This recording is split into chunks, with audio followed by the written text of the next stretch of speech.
Edduwa eno yabadde ku kyalo Bugoye mu Gombe Town Council okusabira abagenzi okuli Hajji Ali Haruna Lutaya, taata w'omubaka Muhammad Muwanga Kivumbi, wamu n'okusibula abasiraamu abamalako omwezi omutukuvu ogwa Ramadan. Omwoyo gwo gujjukize ogulongoose ng'okufa tekunnakola ki tekunnakutuukako. Eno akulira oludda oluwabula gavumenti mu Parliament Joel Ssenyonyi gye yasinzidde n'asaba bannaddiini okwongera okusabira ennyo bannabyabufuzi ku ludda oluvuganya gavumenti obutawaba nga bakola emirimu gyabwe. Tuyita mu buzibu ebyo gye tuli, tulina ensonga ze tufaafagana nazo nga nnene ate nga ffe tuli batono naye Mungu ali mu ffe munene. Ssenyonyi awakanyizza abasaasaanya enjiri nti obutakkaanya mu kibiina kyabwe ekya National Unity Platform bweyongera buli lukya olw'okuwummuza ow'ekitiibwa Mathias Mpuuga Nsamba ku kifo ky'amyuka pulezidenti w'ekibiina kino. Actually ekyo kitwongera amaanyi ng'abakulembeze nga NUP ng'ekibiina.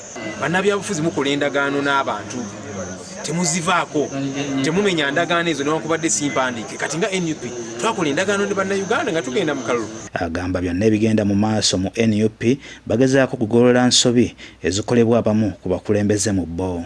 Waliwo ebyakolebwa kulembeze bannaffe bamukulembeze munnaffe ne tugamba nti ensonga eno tukwasaganye obulungi naye tekyasoboka, ne tugamba nti kale ng'ekibiina tulina amateeka ge tutambulirako, oli bw'akola ekintu ekikyamu oba ensobi eba erina okugololebwa. Akulembeddemu okulombeddwa Imaamu Abubakar Semuko mu bubaka bwe obw'enjawulo ategeezezza abaddu ba Allah nti omuntu bw'ali mwangu okusaba omutonzi okumusonyiwa waakiri ateeketeeke abayinza okumwegayirira kaasonyiyibwe. Mugambe nti Allah asaasira, Allah nsonyiwa. Ekyo bwe kinaakulema okwogera teekateeka bali kikwogerera. Ssentebe wa disitulikiti ey'e Butambala Rashida Nambowa ye ategeezezza nti omukulembeze omulungi ava mu kusomesa mwana n'asaba abazadde obutakoowa nga baweerera. Obukulembeze bwe muba tubwagala mu bitundu byaffe tuweerera abaana byonna gye tuva, ekyo nkibasaba kubanga tulagajjadde nnyo ate nga kyetaagisa. Edduwa eno yeetabiddwako ababaka ba Paalamenti abalala, bannaddiini okuva mu nzikiriza ezitali zimu n'abakulembeze ku mitendera egy'enjawulo.